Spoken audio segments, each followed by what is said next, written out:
Bonjour à vous toutes et à vous tous, heureux de participer, je dirais, de vous accueillir dans le cadre des matinales du CEPS et notamment dans la dynamique de notre club Ville de demain et surtout dans cette grande dynamique que nous avons lancée il y a quelques mois avec Cadre de Ville, que vous connaissez tous et puis bien sûr le fonds Indara. Mais vous en saurez un peu plus parce que derrière cet acronyme se cache quelque chose de totalement bienveillant, une espèce de faux nez du Crédit Agricole, mais vous savez que c'est le bon sens près de chez vous. Vous en saurez plus tout à l'heure.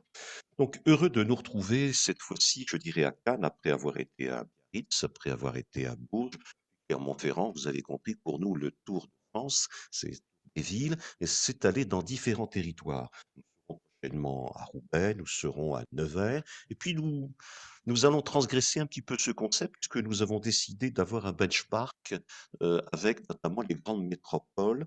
Nous serons effectivement par accident à Toulouse et bien sûr bientôt avec le bourgmestre de Bruxelles. Vous avez compris, nous sommes dans une démarche, c'est comprendre le phénomène des villes moyennes, ces villes de confort, ces villes de talent, ces villes qui effectivement créent une véritable valeur. Et là, de manière politico-intuitive, nous nous sommes dit, il faut rencontrer des maires entrepreneurs, ceux qui ont décidé de prendre vraiment en main le destin de leur ville et de leur donner, tout en conservant leur cadre, une dimension nationale, internationale, dans le respect du contour de leur singularité. Quoi de plus pour aborder ce sujet, un entrepreneur urbain qui est David Isnard, qui, comment dire, nous donnera ses recettes. Et là, je ne lui cacherai pas que différents représentants de différentes municipalités, de différentes régions, vont venir vous écouter pour comprendre le phénomène d'Isnard. Effectivement, il y a un phénomène d'Isnard. Donc, vous écouter sera, je dirais, pour nous très enrichissant. Donc, je vous remercie d'avoir accepté notre invitation et j'en profite aussi pour remercier votre directeur de cabinet. On a eu un échange pour préparer cette réunion. Euh, il nous est arrivé de faire pas mal de villes, mais de rencontrer des directeurs de cabinet de cette qualité, c'est un bonheur. Remercie aussi Rémi Cambeau, cadre de ville, et qui assurera la conclusion synthèse de cette réunion. Et comme vous le savez, ceci sera repris sur nos réseaux sociaux, sur notre site, et bien sûr repris dans la revue, notamment cadre de ville. Donc il y a un démultiplié, je dirais, de vues. Je remercie aussi Sophie Duguadet qui nous dira ce qui se cache derrière ce bahut qui s'appelle Indara, mais qui est quelque chose de très concret. L'animation sera assurée par le délégué général du CEPS, votre humble serviteur, et bien sûr par un calme de circonstances, mais néanmoins plein de talent. Je parle d'Olivier Pétros, qui est dans sa vie essentielle administrateur du CEPS. Donc, heureux de partager ce moment qui sera scindé en trois temps, trois questions qui seront posées, je dirais, au maire de Cannes pour essayer d'aller plus loin. Sachant qu'effectivement, on sera dans un jeu qui sera très interactif, puisqu'effectivement, ce seront des interventions, approfondissements du maire de l'ordre de 10 minutes, et puis un temps de challenging entre les deux animateurs. Et nous ouvrirons les micros en troisième partie, sachant qu'effectivement, vous avez la possibilité d'intervenir sur le chat et nous avons reçu un certain nombre de questions de votre part et qui émailleront la discussion, animation que nous aurons ce matin. Alors, Indara. Alors, que se cache derrière Indara? En tout cas, merci beaucoup Loïc. Bonjour Monsieur le maire, bonjour à tous. Voilà, je suis la déléguée d'un fonds qui s'appelle Indara, qui est présidé par Jean-Paul Mazoyer, voilà, qui s'excuse de ne pas être des nôtres pour cette matinale à Cannes. Alors Indara, vraiment en quelques minutes, est née de la conviction que les territoires ont un rôle moteur à jouer dans les transformations de notre société, un rôle nouveau et essentiel dans un monde, comme vous le disiez Loïc, complètement en mouvement, dans lequel les grandes concentrations n'ont plus vraiment la cote et dans lequel le contexte actuel, on le mesure aujourd'hui fortement, a sûrement durablement renforcé cette tendance.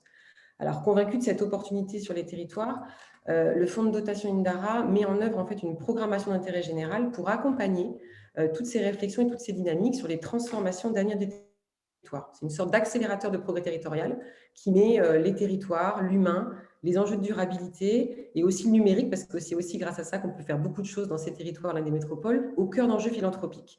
Alors, c'est dans le sud-ouest, vous l'indiquez Loïc, dans un territoire assez caractéristique de ville moyenne, que le projet Indara a été initié et lancé par le Crédit Agricole Pyrénées-Gascogne et qui fédère en fait autour de cette ambition des mécènes d'horizons divers et voilà, pour accompagner ces transitions et ces nouvelles formes de développement. Alors nos missions et nos actions s'articulent de manière très concrète autour de 3 piliers.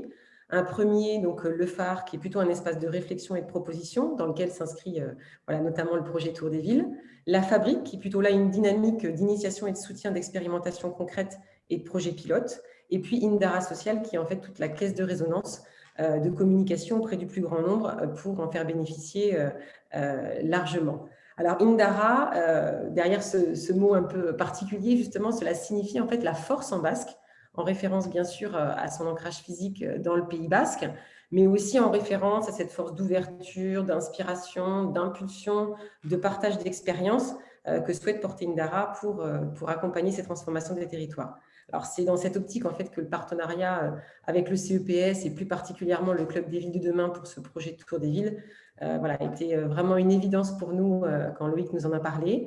On a déjà eu l'occasion de réaliser pas mal de projets avec des espaces de réflexion et d'échange, notamment par exemple des jeunes générations d'étudiants sur tous les territoires, y compris voilà, dans des territoires qui sont proches de Cannes. Et il nous semblait essentiel en fait, de pouvoir accompagner un espace d'expression de ce type à l'écoute des élus, à la manœuvre, au cœur des territoires. Donc, je suis vraiment ravie d'être à vos côtés pour cette matinale et ravie de partager cet échange avec vous, David Linard. Merci Sophie. Alors, je tiens à remercier deux membres du CEPS qui ont été les ambassadeurs pour vous convaincre s'il le fallait. David, c'est Olivier Peraldi que je salue et Gilles Trichard, que vous connaissez, célèbre journaliste et qui fera d'ailleurs euh, les minutes, les grandes notes d'étonnement du CEPS sont l'œuvre effectivement de ce journaliste qui ne travaille pas heureusement seulement pour Paris Match, et pour des organismes essentiels comme le CEPS. Ça, c'était le moment pub du CEPS, n'est-ce pas, mon cher Gilles? Merci, bonjour. Bonjour à tous. Salut à Tous toi. et à tous. Alors, mon cher Olivier, quelques mots d'introduction, s'il te plaît.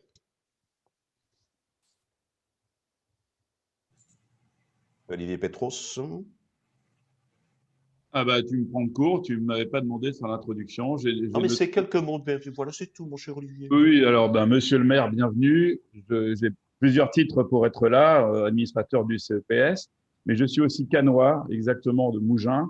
J'ai fait mes études à Cannes et donc je suis très fier d'être en face de vous. À Cannes, la nature a rempli son rôle et le travail en votre personne est en train de remplir le sien.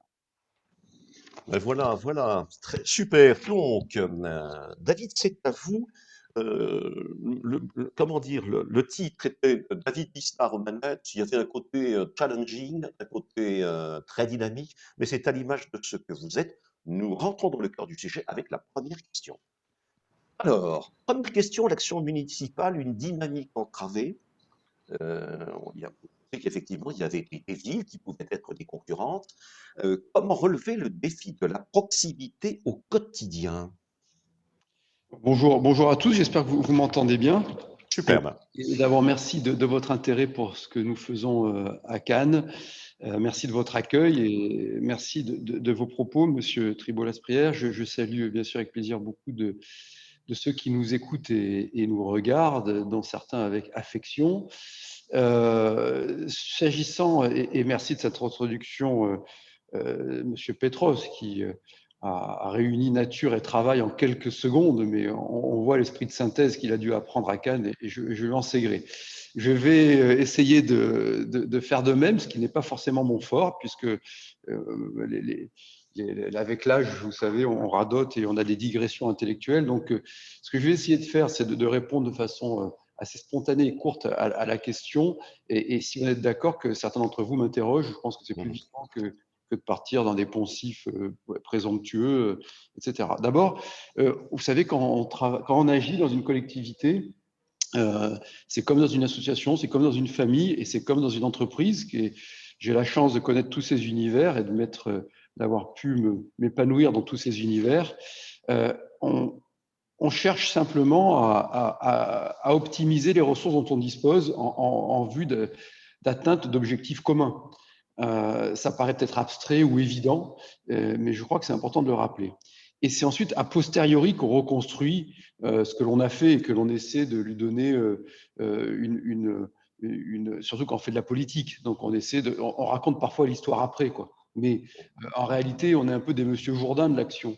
Et c'est ce qui est passionnant dans ce mandat, d'ailleurs, de maire, qui, à mon avis, est le mandat le plus proche de ce que peut connaître un chef d'entreprise. C'est que, sous contrainte, on prend des décisions et on est des praticiens. Moi, j'utilise souvent cette expression, je me sens avant tout un praticien. Et un praticien, c'est quoi? C'est quelqu'un qui doit décider. On ne peut pas, pardonnez-moi la double négation, ne pas décider. On ne peut pas se contenter et on ne doit pas se contenter de faire des séquences de communication. La communication fait partie de l'action lorsqu'on gère une collectivité humaine, lorsqu'on gère un groupe humain, mais elle en fait partie, mais elle n'en est pas la finalité et elle n'en est ni le point de départ ni le point d'arrivée. Si je dis ça, c'est bien évidemment parce que je crois que c'est, et vous me permettrez de pratiquer un peu le principe de l'entonnoir, mais ce qui peut porter atteinte à l'action publique, notamment au plan national, et ce n'est pas que contemporain, enfin c'est sur les dernières décennies, c'est que très souvent la communication précède l'action et l'action n'a pas été bien préparée. Donc un praticien, et comment on relève le défi de la proximité au quotidien, c'est tout simplement d'abord en étant conscient que l'on doit décider et que pour bien décider, il faut se sourcer et se documenter. Et c'est exactement comme un médecin d'ailleurs. Vous voyez, on a une épidémie. Je pense que vous avez dû entendre parler de la Covid. Je crois qu'on parle un peu depuis quelques semaines. Donc, les épidémiologistes, c'est formidable parce qu'on a besoin d'une approche théorique et qui donne des données statistiques profondes, structurelles, des comparaisons dans le temps et dans l'espace. Et puis, on a aussi besoin de médecins. Et le médecin, lui, c'est celui qui est face à un patient, qui est face à un être humain, qui est face à une situation et qui doit prendre une décision. Et ça vous paraît peut-être très basique, très primaire, mais je pense que c'est en réfléchissant à ce qu'on a vécu depuis plusieurs mois et à ce que je vis depuis plusieurs années dans mes mandats, je crois que c'est la façon finalement la plus simple et la plus objective de dire ce que l'on fait, de décider, d'assumer la décision, de la corriger, de l'évaluer et de se documenter. Pour prendre une bonne décision, il faut être en face de la réalité humaine de ceux à qui s'applique la décision. C'est fondamental. C'est ce qui manque très souvent aux politiques nationaux, c'est qu'ils prennent des dispositions et des mesures dont ils ne perçoivent pas les effets parce qu'elles ne s'appliquent pas à eux. Vous savez, une restriction de liberté, par exemple pendant une épidémie, ceux qui ont pris ces décisions-là n'ont eu aucune restriction de liberté.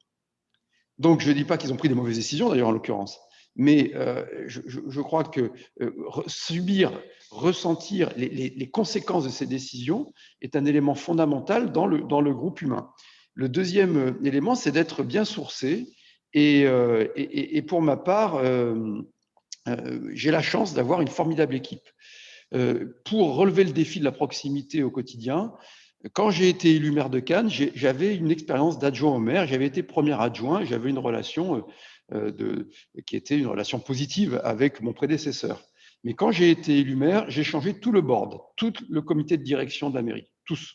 Directeur général des services, directeur de cabinet, chef de cabinet, directeur de la communication, directeur de la police, directeur de l'urbanisme, directeur des finances. Bref, je ne vais pas vous faire le panel, directeur de la propreté urbaine. Et alors qu'il y avait des gens très bien avant, mais je les avais prévenus que si j'étais maire, je les changerais. Et j'ai demandé à chacun de se considérer lui-même comme devant se sentir co-responsable de la décision. Donc, l'action municipale, relever le défi de la proximité au quotidien, c'est d'abord avoir toujours à l'esprit qu'on est mandaté, qu'on est un habitant parmi les habitants et qu'on a un mandat. Ce n'est pas un mandat impératif, ce serait contre-démocratique, mais c'est un mandat qui oblige. Ensuite, moi, j'avais beaucoup travaillé mon projet. C'est-à-dire que quand j'ai été élu, j'avais une feuille de route que je m'étais décidé, que j'avais proposée aux habitants, et j'avais défini 4 grands items. Comment rendre la ville plus prospère et attractive. Deuxièmement, comment rendre la ville comment renforcer la qualité de vie, rendre la ville plus agréable à vivre, plus pratique. Et à chaque fois, il y avait des projets très précis. Troisième élément, comment rendre la ville plus solidaire, mieux partagée. Et quatrième élément, c'était comment rendre la ville plus elle-même, c'est-à-dire c'est la question de l'identité, de la continuité, de la transmission dans le temps d'un groupe humain. Dans une ville qui est une ville-marque, une ville qui est une marque internationale qui s'appelle Cannes, et une ville qui est la ville la plus contrastée de France, avec d'énormes défis à relever, En particulier, nous sommes une ville qui a un taux de pauvreté à Cannes qui est très élevé, on est à presque 20%, et qui est la ville la plus contrastée sur le plan démographique de France. L'indice Gini d'inégalité le mesure. On a des dépôts bancaires qui sont, pour une ville de 75 000 habitants, équivalents à ceux de la ville de Lyon, qui est la deuxième ville de France et une ville riche. Et parallèlement, on a un taux de pauvreté, je le disais, qui est quasiment de 20%, là où la moyenne française est de 13,8%. Une ville de diaspora politique, très forte communauté iranienne, libanaise, arménienne, mais aussi une ville de villégiature internationale argentée, très forte communauté britannique, scandinave, la plus forte de France, russe, antérieure à 1917, donc de gens qui ont de l'argent très souvent, qui sont riches. Et puis une ville d'immigration économique très pauvre depuis le 19e siècle, économique et politique d'ailleurs, donc italienne, portugaise, espagnole, polonaise, depuis l'après-guerre maghrébine comme partout en France, capverdienne. Donc le maire, c'est quelqu'un qui recoule le tissu social, qui est un habitant parmi les habitants, qui vit avec les habitants, qui a des pouvoirs, donc qui a une responsabilité. Et je pense que ces principes philosophiques, ils sont très simples, mais ils sont essentiels, il faut toujours les rappeler. Et ce qui oblige à avoir de l'ambition et de l'humilité en même temps, comme on dit dans le néo-nouveau monde. Ensuite, d'avoir des gens autour de soi en qui j'ai confiance. On l'a très bien vu lorsque l'on a vécu les intempéries meurtrières qui ont constitué un avant et un après, où pendant la crise Covid, il y a un comité de direction en qui j'ai confiance. Je les consulte et ensuite je tranche et on évalue les décisions. Et pour relever le défi de la proximité au quotidien, il y a un élément fondamental, essentiel, c'est d'informer. Pas forcément, il faut communiquer aussi, la communication fait partie de l'action utilisateur, mais d'informer. Et c'est vrai tout le temps, mais c'est vrai également, et notamment en période de crise, de donner les informations et de laisser les citoyens les considérer comme des êtres adultes et donc de les laisser interpréter les informations. Ce n'est pas à nous, ce n'est pas aux dirigeants politiques de rentrer dans des considérations morales ou paternalistes. C'est ce qui a fait beaucoup de mal, à mon avis, dans les derniers mois, surtout quand les décisions étaient erratiques et mal informées. Donc, de donner les informations, c'est vrai en épidémie, mais c'est vrai pour refaire une rue. Quand vous donnez les informations, par exemple, vous avez une pétition pour rénover totalement une rue.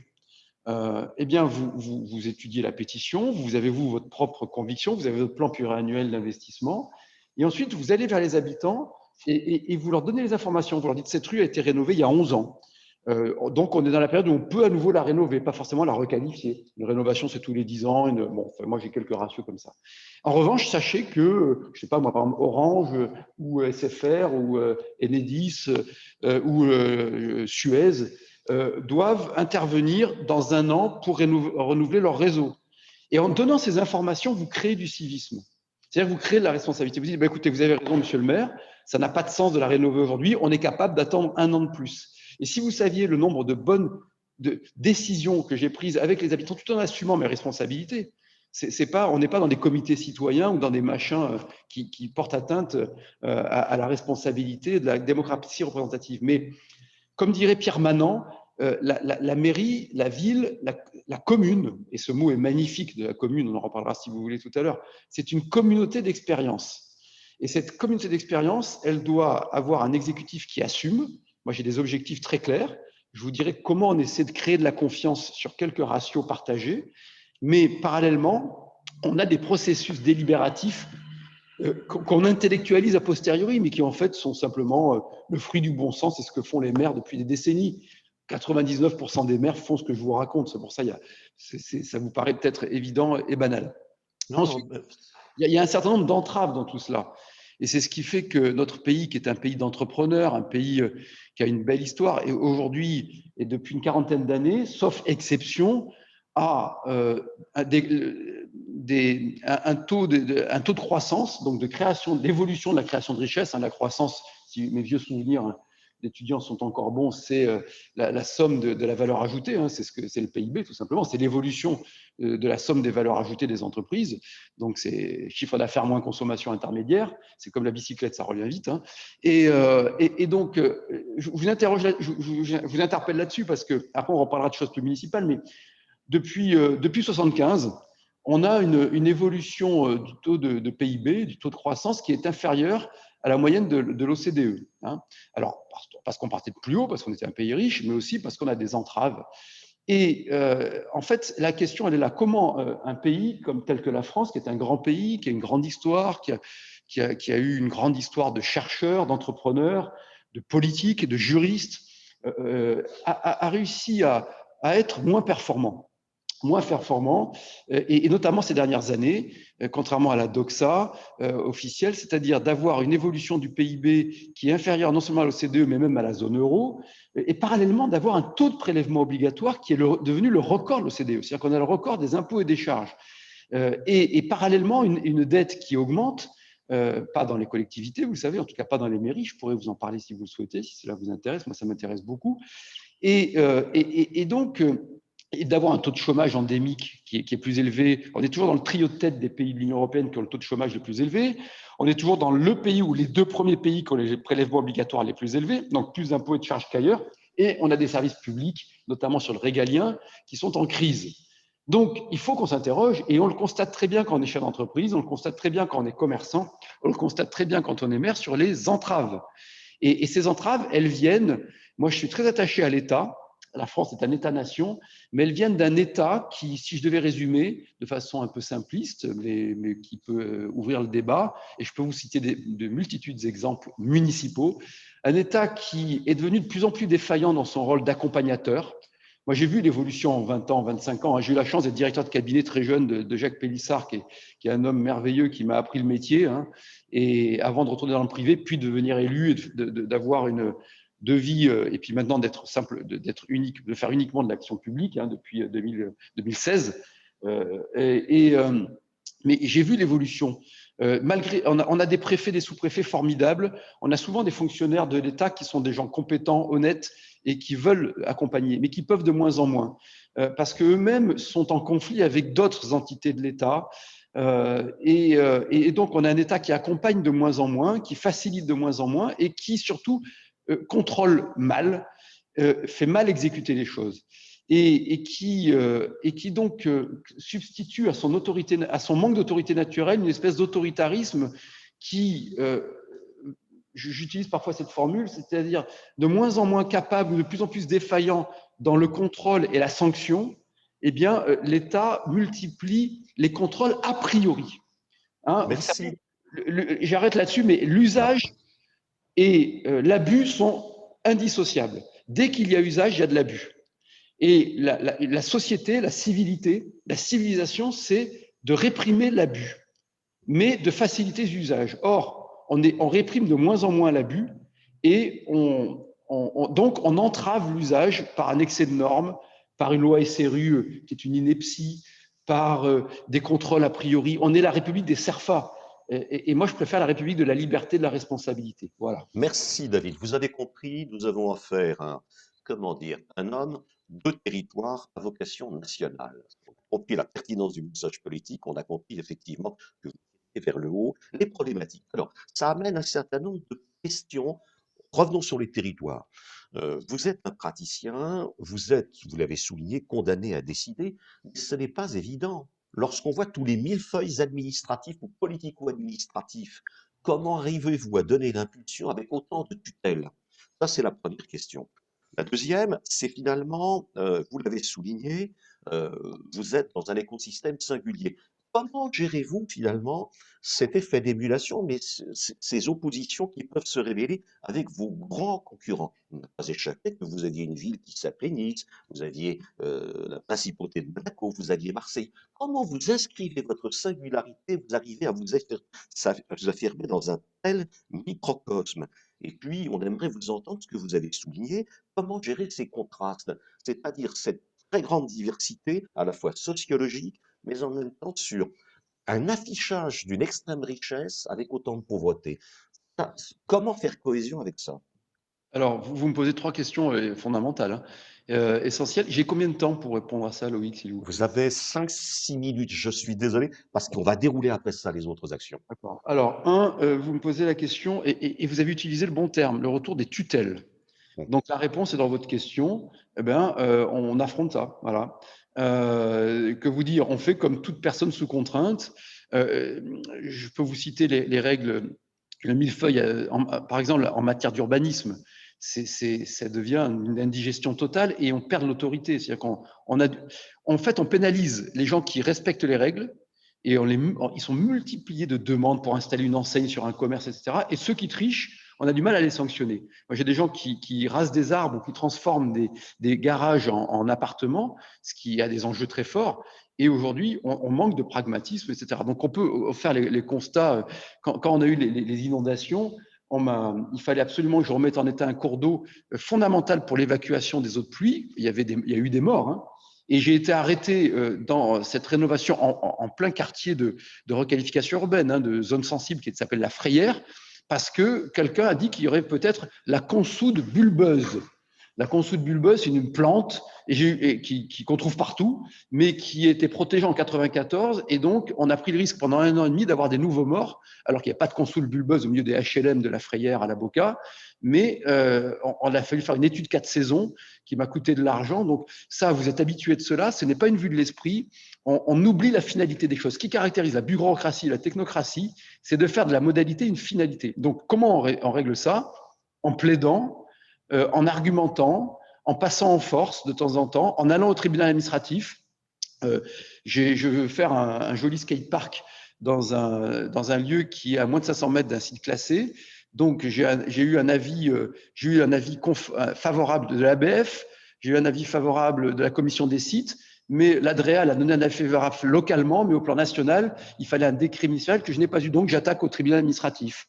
De même, j'attaque la carence sur logements sociaux, alors qu'on a le record des logements sociaux de tout le littoral, qu'on est une des 3 villes du département qu'on a le plus. On est la seule ville de plus de 10 000 habitants qui a un taux de logement social élevé. Je suis carencé, alors que des villes qui ont 50% de logements sociaux en moins que moi ne sont pas carencées. Donc, j'attaque au TA. Donc, c'est un combat permanent, constant. Et pour avancer d'1 mètre, il faut déployer 1 kilomètre d'énergie. Voilà, je ne sais pas quoi répondre de mieux à cette question. Et puis, on essaie de combattre intellectuellement ce retour des tutelles. La décentralisation, comme on ne fait pas confiance en fait en France, comme on a inversé la subsidiarité, il faut retrouver le sens de la subsidiarité. Et moi, j'essaie de le pratiquer localement. C'est-à-dire que j'essaie d'abord de partir le citoyen est libre. Et ensuite, si on ne peut pas régler le problème au niveau du citoyen, on essaie de le régler au niveau de la mairie. Puis si on peut pas, moi, je crois à cela. Je peux vous en parler longuement, notamment sur la gestion des risques majeurs, sur l'appréhension des risques majeurs, ensuite la singularité cannoise. On n'est pas en concurrence avec les villes que vous avez citées. C'est-à-dire qu'on n'est pas en concurrence avec Nice, avec Monaco, sauf de façon marginale, ou avec Marseille. Marseille est très loin de Cannes. Hein. On va beaucoup plus à Paris qu'à Marseille, historiquement, si vous voulez. Et on n'est pas en concurrence. Dans ce qui caractérise l'économie cannoise, il y a 3 éléments. Il y a le nautisme, le satellitaire, puisqu'on est une des villes spatiales de France. Hein, c'est notre plus grande entreprise. C'est Thales Alenia Space. C'est le seul fabricant intégral de satellites en France. Il est à Cannes. Et le 3e élément, c'est tout ce qui tourne au tourisme, notamment au tourisme d'affaires. Alors, en tourisme d'affaires, on est dans une concurrence exacerbée, mais nos concurrents, il n'y en a pas un en France, il y en a, et surtout pas sur la Côte d'Azur. Nos concurrents, c'est Vienne en premier, c'est Londres, c'est Barcelone, c'est surtout cela d'ailleurs. Ça peut être Berlin, Francfort, où là, on se bat sur les mêmes clients. Mais notre singularité, elle s'exprime vis-à-vis de cette concurrence internationale. Et donc, la façon d'aborder cela, c'est le prisme de la marque. La marque a ça comme avantage qu'elle permet de mettre en connexion une identité et un marché. Donc, une histoire et un potentiel. Elle permet d'être fidèle à ce que l'on est tout en étant ouvert sur le monde. C'est la clé de tout. Pour éviter de fossiliser un territoire ou de voir ce territoire ne plus être puissant dans sa capacité de sentiment d'appartenance. Donc, on a une logique de marketing territorial développée depuis 20 ans maintenant et on essaie de mettre en exergue ce qui nous distingue, de travailler sur un tourisme d'affaires qualitatif. Le Palais des Festivals et des Congrès est devenu le premier de France en chiffre d'affaires hors Paris, évidemment. C'est 11 fois le chiffre d'affaires des villes que vous avez citées de la plus proche. Voilà, donc c'est le plus gros établissement recevant du public de tout le Sud-Est avec le stade Vélodrome à Marseille. C'est 88 000 m² de plancher. Et donc, on essaie de cultiver cette singularité-là.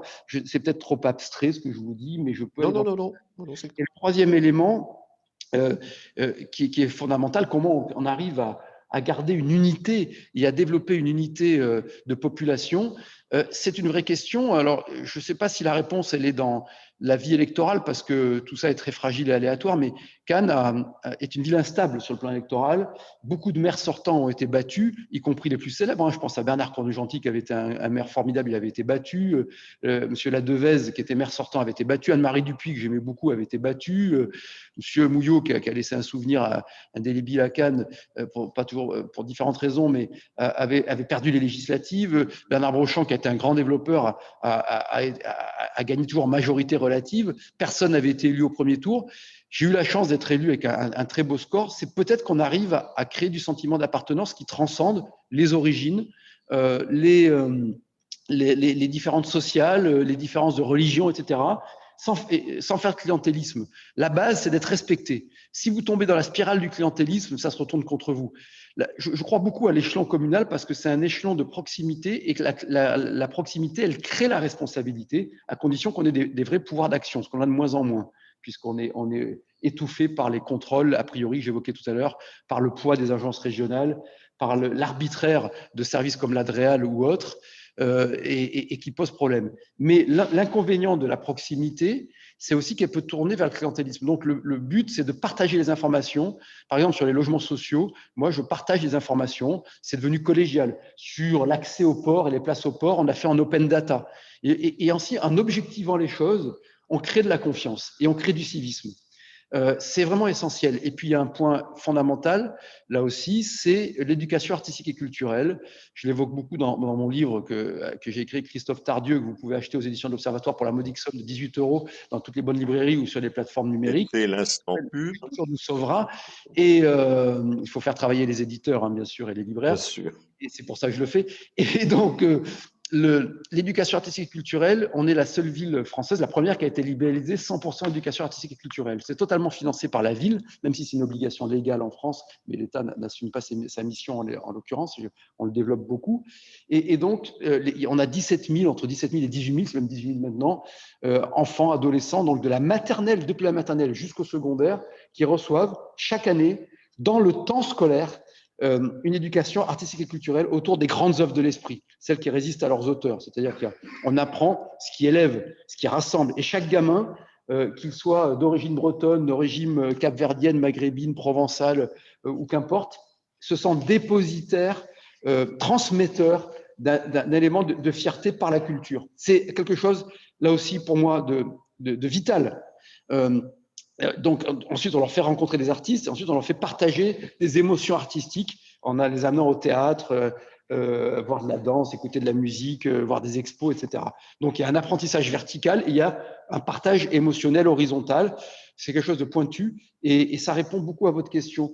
Il faut créer du sentiment d'appartenance, de la fierté. Par exemple, sur les nuisances que crée un événement, lorsqu'il y a des camions, etc., on essaie de raconter l'histoire de la logistique, de mettre en exergue les métiers de ceux qui viennent à Cannes et de dire, voyez, aujourd'hui, c'est une fierté locale. On a quelques camions qui viennent sur la croisette pour ravitailler le palais, mais derrière tout ça, il y a toute une filière d'excellence et c'est essentiel. Voilà, il faut raconter les histoires. Il ne faut pas raconter des histoires parce qu'il ne faut pas mentir, mais il faut raconter les belles histoires qui se passent dans notre territoire. Merci David. Voilà. Alors, Olivier, tu souhaitais réagir. Olivier, si tu n'enclenches pas ton micro, on ne t'entendra pas. Voilà. Vas-y. Merci, monsieur le maire. C'est vraiment impressionnant parce qu'il y a à la fois un très grand pragmatisme et en même temps, ce n'est pas au détriment de grands principes. Donc, la finalité, ce n'est pas la modalité, etc. Donc, c'est très impressionnant. D'habitude, quand on pose une question à un politique, dans sa réponse, on oublie complètement la question qu'on lui a posée. Moi, je voulais que vous reveniez un peu sur le business model, entre guillemets, si je puis me permettre cette expression, de Cannes, qui est un territoire de marque important, une grande dépendance externe, hein, c'est le côté négatif de son avantage, puisque vous dépendez beaucoup de la chalandise, des gens qui viennent, des visiteurs, 75 000 habitants à peu près, je crois, et puis 3 millions de visiteurs. Si on avait ce ratio pour la France, ça serait effrayant. Comment vous faites pour faire vivre cette marque? Alors, Merci d'abord de votre jugement, hein, et puis ensuite, merci de votre question, si je puis dire, qui est une question très, très profonde parce que ça fait 25 ans que cette question m'occupe et me préoccupe. On est obligé d'être bon, c'est-à-dire qu'à Cannes, Cannes, historiquement, c'est un village de pêcheurs. Et aujourd'hui encore, on a la plus grande prud'homie de pêche professionnelle des Alpes-Maritimes et du Var réunis. On a 35 pêcheurs professionnels. C'est une ville historiquement pauvre, une ville de marécage. C'est-à-dire que la richesse était à Grasse, hein, était dans le moyen pays. Il y a très peu de bourgeoisie locale et on n'a pas de pétrole, on n'a pas d'usine Michelin. Donc, et ensuite, on a eu des vagues d'immigration pauvre pour accompagner l'essor de l'urbanisme au XIXe siècle. On est devenu une ville de villégiature riche. Hein, vous voyez toute la. Bon. Et donc, on est obligé d'être attractif. On est obligé d'innover. On n'a pas le choix. Et en cela, bon, on a quand même l'importance de Thales Alenia Space, du nautisme, qui sont des éléments de stabilité. Ensuite, on a le poids des résidences secondaires qu'on ne surtaxe pas à Cannes, puisqu'on a pratiqué la sobriété fiscale stricte. Et ça, je vais vous en parler parce que j'en suis fier, hein, j'ose le dire, sur la fiscalité. Mais donc, on a des résidences secondaires, souvent sur du foncier qui a beaucoup de valeur, donc qui sont quand même pour nous une ressource importante de ressources sur le foncier bâti et sur la taxe d'habitation, de ce qu'il en reste en tout cas. Et donc, là-dessus, on essaie en permanence de créer les éléments de notre compétitivité. Je vous donne un exemple, la sécurité. C'est compliqué la sécurité à Cannes parce qu'il y a beaucoup de richesse, beaucoup de pauvreté, on a beaucoup de logements sociaux, on a beaucoup de contrastes de population, donc on a beaucoup de friction. Et on a de temps en temps du banditisme de haut niveau, du braquage ou du deal. Ça, du deal, on en a tout le temps comme toutes les villes de France. Et or, la sécurité, c'est ce que l'on doit aux habitants. Je n'ai pas l'autorité judiciaire. On nous dit que les maires ont l'autorité judiciaire, c'est faux. Je peux vous dire pourquoi on n'a aucune autorité judiciaire. Mais on a une police municipale, j'essaie de ne pas augmenter trop la police municipale parce qu'autrement on a de moins en moins de policiers nationaux, donc je me bats pour les effectifs de police nationaux, mais on a la première police municipale par habitant, c'était vrai avant que je sois maire, hein. Donc on a un policier aujourd'hui pour 300 habitants et on a une caméra pour 110 habitants, c'est le réseau de vidéosurveillance le plus dense de France. La sécurité, c'est ce que l'on doit aux habitants, mais c'est aussi un élément de la compétitivité. Donc on en fait un argument de séduction. De même sur l'environnement.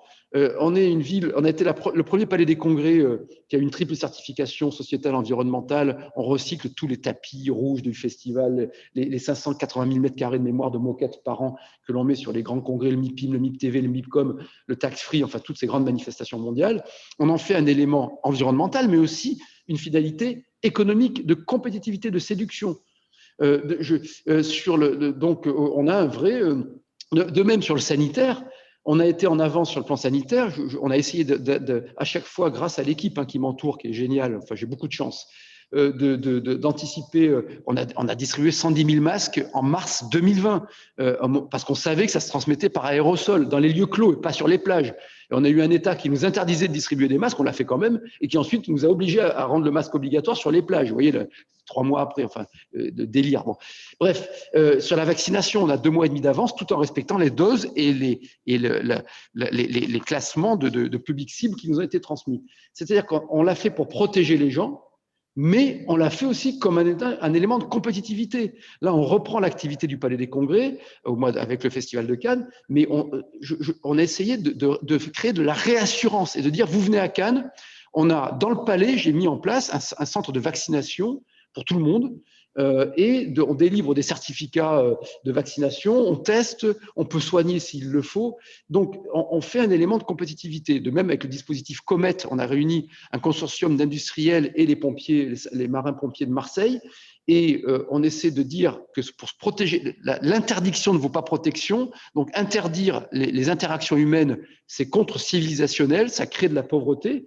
Mais en revanche, il faut protéger, parce que la grandeur de l'action publique, c'est de projeter et de protéger le groupe. C'est pour ça que qu'on a inventé la politique depuis les Grecs dans la modernité politique. Avant, on se protégeait comme les autres espèces animales, mais en plus, on se projette. Et parce que l'homme est un loup pour l'homme. Voilà. Donc, si je vous dis ça, c'est le dispositif Comet, et on remonte aux supercontaminateurs dans la journée. Et sur le Covid, on arrive à identifier les gens 6 jours avant qu'on soit positif au test RT-PCR, par les eaux usées, on peut identifier un supercontaminateur. Ça se fait en Scandinavie, ça se fait en Corée du Sud, au Japon et qui sont des démocraties. Et ça permet ainsi d'isoler simplement un immeuble et non pas de bloquer toute une ville. Donc, toutes ces choses-là, j'essaie de montrer des éléments globaux et des éléments de circonstances, sont des éléments de protection et de compétitivité.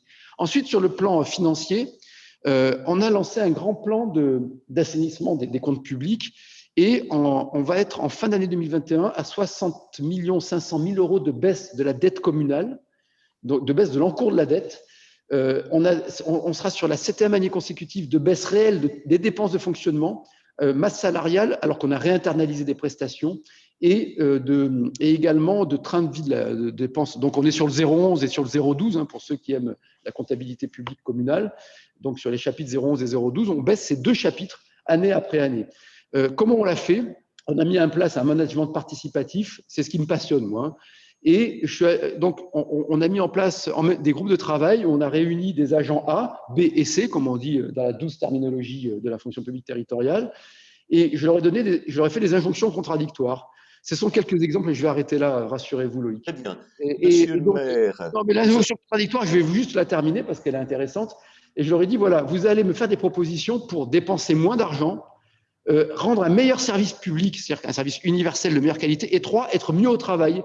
Et eux-mêmes, les agents m'ont dit, ben là, on peut être moins nombreux à faire cette mission, mais en revanche, il faut investir. Et donc, on a réduit le fonctionnement et on l'a transformé en baisse de la dette et en augmentation de l'investissement par un plan CAPEX. On a fait un plan CAPEX pour la mairie et ça, c'est essentiel pour développer une entité humaine. Voilà. Parfait, très bien. Alors, nous avions 3 questions. Vous avez été très, très pertinent et on ne peut pas vous interrompre et c'est normal parce que vous dites des choses. On strafe une question. On veut respecter le timing et néanmoins prendre, je dirais, certaines des questions posées. Alors, nous avons une question d'un de nos amis, originaire de ce très beau pays qui est la Chine. Il posait la question suivante. Et même la Chine est passionnée par ce que vous faites, David. Comment équilibrez-vous l'écotaxe et la création d'emplois? Comment gérez-vous ceci? J'ai pas compris la question. Comment équilibrez-vous quoi? L'écotaxe et la création d'emplois. Je n'ai pas la réponse. Je comprends pas la question en fait. Alors, non, la question, je vais la reformuler, c'est-à-dire comment, dans les actions que vous développez, vous essayez d'être éco-compatible. Ça a haché en plus. Alors, Donc, je répète, c'est tout simplement dans la maîtrise du CO2, quelles sont les actions que vous menez? Si j'ai bien compris. Bon, moi, je n'ai pas de marge de manœuvre sur une fiscalité écologique. Donc, je vais vous répondre sur le concept et sur le pratique. Sur le concept, je crois qu'il est temps de créer une fiscalité moderne et ensuite d'avoir une stabilité fiscale. Et la fiscalité moderne, elle passera par la suppression des fiscalités sur la production, mais qui, vous le savez, alimentent grandement les intercommunalités, notamment à Cannes, puisque nous sommes une des 3 seules intercommunalités sur 253 en France, je parle d'établissements intercommunaux à fiscalité propre, qui n'ont pas créé de fiscalité additionnelle sur les ménages. J'en suis très fier. Je voulais le glisser, je l'ai dit. Mais en revanche, donc, on a la CFE ou la CVAE. Je pense que là-dessus, il va falloir qu'on ait une nouvelle fiscalité locale, notamment intercommunale, en ayant une part de l'impôt sur les sociétés qui reviennent aux intercommunalités, et d'une part, et d'autre part, il faut absolument parvenir à valoriser les externalités négatives environnementales. C'est-à-dire, c'est ce que l'on fait sur le coût carbone. Mais ça, c'est une approche libérale. Moi, je vous ai compris, je suis un libéral. J'ose ce terme. Je sais qu'en France, il est audacieux, qu'il peut me valoir d'être pendu par les pieds, mais j'ose ce terme. Et donc, quand on a évalué les externalités négatives, c'est la pollution. Donc, on a 3 objectifs, en fait. C'est lutter contre le réchauffement climatique, la part anthropique du réchauffement climatique. 2, lutter contre la réduction de la biodiversité, donc lutter pour la biodiversité. 3, lutter contre les particules fines. Donc, il faut évaluer les externalités négatives du carbone, etc. C'est, par exemple, c'est pour ça que je pense à l'écotaxe, c'est la taxe carbone qui me paraît être un bon principe. Donc ça, c'est pas du ressort d'un maire. Donc, en revanche, ce qui est sûr, c'est qu'on doit demander la réciprocité. Donc, il faut retrouver une diplomatie française et européenne Et quand on a le plus grand marché au monde, le plus riche, comme le marché européen, il ne faut pas simplement en faire un open bar. Il faut utiliser ce marché comme un outil de puissance et vis-à-vis de la Chine, créer de la réciprocité respectueuse des uns et des autres et donc externaliser les pollutions et arriver à avoir une norme mondiale en la matière. Sur le plan local, moi j'essaie de faire de tout ce que nous faisons de façon proactive, donc dans l'esprit que je viens d'invoquer, contre la pollution, un outil de compétitivité qualité. Hein, on le sait tous. La compétitivité, c'est la compétitivité prix, la compétitivité qualité. Et moi, j'ajoute un truc qui, à mon avis, est une grandeur française, c'est la compétitivité créativité. Donc, nous essayons, dans la valeur d'un événement où lorsqu'une entreprise de nautisme vient s'installer à Cannes, de lui permettre de raconter, d'avoir un storytelling sur sa vertu environnementale et d'en faire un élément de compétitivité qualité auprès de consommateurs qui eux-mêmes sont prêts à payer de l'environnement. Je ne sais pas si ça répond à la question, mais ce sera ma réponse, comme disait Georges Marchais à Jean-Pierre Elkabbach. Ah, très bien, mais je vous rassure, on ne vous demande pas de vous taire. Allez, troisième question.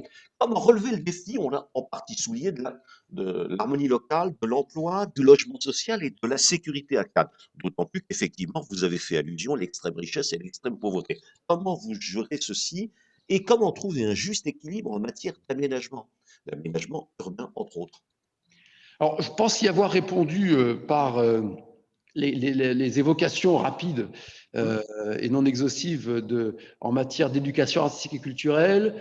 Je voudrais ajouter, en matière également de sécurité, c'est un combat permanent, mais on a des problèmes de violence urbaine à Cannes comme partout ailleurs en France. On a eu plusieurs nuits agitées il y a 10 jours, mais ce que je veux dire, c'est qu'on n'abandonne pas, on ne cache pas le problème. Quand des conteneurs à poubelle ou des voitures brûlent, je suis sur place avec la police tout de suite, quitte à se prendre des cailloux dans la tronche. Donc, vous savez, un mandat local, c'est physique. D'ailleurs, pas que local. La politique, c'est physique. Les mots sont une arme absolue. L'action doit crédibiliser les mots, mais ensuite, c'est une forme de… Je ne sais pas comment vous dire. C'est physique, voilà. C'est quelque chose de physique. Ça vous paraît peut-être bizarre, mais je pense que d'ailleurs, on ressent, par exemple, quand un chef d'État, je regardais, pardonnez-moi, moi j'ai ma liberté de ton et je ne suis pas manichéen et il y a plein de gens qui ont des qualités, il y en a des gens de grande qualité qui nous dirigent, évidemment, aujourd'hui encore. Bon. Mais je regardais une photo que j'avais tweetée du président Pompidou sur une terrasse, avec sa clope d'ailleurs, bon, son clope, si on parle l'argot, bon, c'est masculin. Et je regardais d'une autre photo largement diffusée sur les terrasses récemment entre un président et un premier ministre. Eh ben, je vous assure, vous regardez ces deux photos et vous voyez ce qui est vrai, ce qui est faux. Voilà, c'est physique, c'est comme ça. Et c'est très important pour créer de la confiance et de l'unité. Et bon, ensuite, il faut être présent lorsqu'il y a un événement. Il ne faut pas le surjouer. Il faut arrêter les surcharges émotionnelles, arrêter de rebondir sur tous les faits divers et de tomber dans la niaiserie compassionnelle. Il faut être présent, dire les choses de façon factuelle et essayer de régler les problèmes et dire là on a réussi, là on a échoué, de façon très pragmatique et factuelle. C'est comme ça que l'on crée de la confiance et du civisme. Mon précédent ouvrage, que vous pouvez aussi vous procurer, c'est aux éditions L'Harmattan, qui s'appelle « Refaire communauté pour en finir avec l'incivisme », coécrit avec le remarquable Jean-Michel Arnaud. C'est à peu près le même prix, c'est pas cher. Nouvelle instant pub. Donc, porter sur la notion de communauté et de civisme, c'est au cœur du contrat social. Et j'arrête là, mais c'est quelque chose qui, là aussi, est très important. Et l'exercice de l'autorité républicaine, la sanction de chaque transgression proportionnée, ce qui n'est pas le cas aujourd'hui, le fait de lutter contre l'arbitraire, qui passe donc par sanctionner vraiment ceux qui fautent et ne pas sanctionner ceux qui ne fautent pas. Le fait d'apporter du service public universel, de soigner chacun, qu'il soit riche ou pauvre, etc., d'apporter l'éducation artistique et culturelle, de développer une politique sportive qui soit en lien avec les infrastructures et l'environnement. Les deux jambes d'une vraie politique publique d'épanouissement des individus et de cohésion sociale sont la culture et le sport. Un individu s'émancipe par la culture et le sport. C'est la seule façon de lutter contre le déterminisme social. C'est la seule façon de briser les plafonds de verre et de se dire qu'une personne je le répète, qu'elle soit riche ou pauvre, qu'elle soit blanche ou noire, qu'elle soit vieille ou jeune, se disent « j'ai ma place dans la société, je peux réussir ». Donc l'émancipation individuelle, et ça c'est le rôle de la puissance publique que de veiller à l'égalité des chances et que de dire chacun peut accéder au savoir, à l'instruction, à la culture scientifique, à l'esprit critique. Et le sport, on développe le sport en plein air. On a un slogan « Cannes, capitale du sport en plein air ». On amène tout le monde, on a des lieux de mixité générationnelle et sociale. On a créé on a un projet qui s'appelle Boca Cabana, un subtil jeu de mots entre la boca, etc. Et on a mis des agrès en plein air. Eh bien, vous voyez des jeunes, des vieux qui font du sport. Et ça se passe bien. J'ai pas eu en 3 ans un seul incident. Il n'y a pas de conflit d'usage. Tous nos enfants, aujourd'hui, on les amène, on a développé une démarche éducation maritime. On les amène nager en mer et faire de la voile dans toutes les écoles. Et vous ne pouvez pas savoir, faire de la voile, ce que ça ouvre l'esprit. On a la plus belle handi-plage de France, avec des personnels formidables. On permet aux personnes handicapées lourdes de se baigner, d'aller faire de la voile. Ça, c'est de la vraie inclusion. Ce n'est pas du wokisme ou des inepties de prêchi-prêcha. Et donc, c'est comme ça qu'on crée de l'unité. Quand on réduit la dette, quand on ne touche pas un taux d'impôt et qu'on ne triche pas sur les abattements, parce qu'il y en a certains qui ne touchent pas au taux d'impôt, mais qui suppriment les abattements sur résidence principale, par exemple. Il y a eu 15 points de supprimés dans une ville proche de Cannes. Ben, quand vous ne prenez pas les gens pour des couillons, au bout d'un moment, ça se voit, ça se sait. Alors les gens, ils vous aiment ou ils vous aiment pas. Moi, il y a plein de gens qui m'aiment pas, qui me suivent. Et tant mieux. Enfin, c'est la vie. On n'a pas besoin d'amour. Mais ils vous respectent. Et je crois que ça aide à créer de l'unité.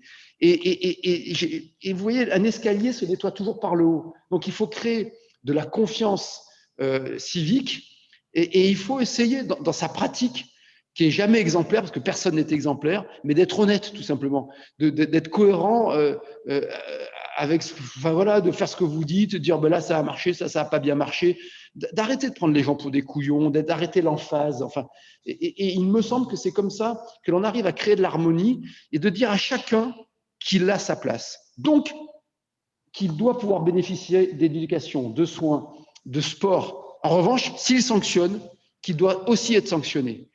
Quand je termine là-dessus, je porte beaucoup de soins au SDF. On a beaucoup de SDF à Cannes parce qu'il y a aussi une sorte d'héliotropisme et on est une ville qui attire les demandeurs d'emploi aussi. Donc, on a plein de parcours différents. On a des gens qui galèrent, mais comme il y a de l'activité, on a beaucoup, et comme on fait du logement social, on attire tous les demandeurs de logements sociaux. Donc, vous voyez, on a une ville qui attire aussi la pauvreté et l'espoir, qui fait fantasmer également. Donc, on doit être encore plus soucieux des autres. Et on a été la première ville à mettre en place un grand centre d'accueil de SDF pour le premier confinement au Palais des Festivals et des Congrès. Là, on a vacciné les SDF. Je leur propose avec du Pfizer et du Moderna. Je vais vers eux, on essaie de les convaincre de se faire vacciner. Pour moi, c'est très important. Mais un SDF, quand il urine dans la rue, je lui mets un PV aussi. Je ne culpabilise pas par rapport à un pauvre. En revanche, je respecte un pauvre. Et vous voyez, je ne sais pas là aussi si c'est clair, mais je pense que c'est quelque chose d'essentiel pour créer de la confiance. C'est l'équilibre entre les droits et les devoirs, entre la liberté et la responsabilité. Et donc, très souvent, moi je vois, hein, on a des réflexes en disant ah mais non, on va pas sanctionner parce qu'il est insolvable. Mais si l'insolvable n'est pas sanctionné, vous découragez non pas Billancourt, mais toutes les classes moyennes. Et vous créez de l'incivisme, de l'anémie sociale, vous créez de l'égoïsme et vous créez de l'extrémisme même d'ailleurs, si on voulait faire de l'analyse électorale. Hein. Voilà. Donc, et je peux vous parler de. Et en termes d'aménagement, et c'était la dernière point de votre question, le lendemain de mon élection, j'ai pris 2 décisions. Un, j'ai mis des policiers à la sortie des écoles aux heures de pointe, d'abord pour faire circuler, parce qu'on ne pouvait plus voir les gens qui mettaient les warnings avec leurs bagnoles quand j'amenais mes gamins à l'école, et 2, pour protéger nos enfants. Bon. Et la deuxième décision, ça a été d'engager une révision du PLU, qui était plutôt un bon PLU, mais ce qui m'a permis de prononcer des sursis à statuer et d'avoir des quartiers qu'on a sanctuarisés ou des zones naturelles comme les îles de l'Érins qui sont un trésor, le haut de la Californie, la Croix des Gardes, la vallée de la Siagne.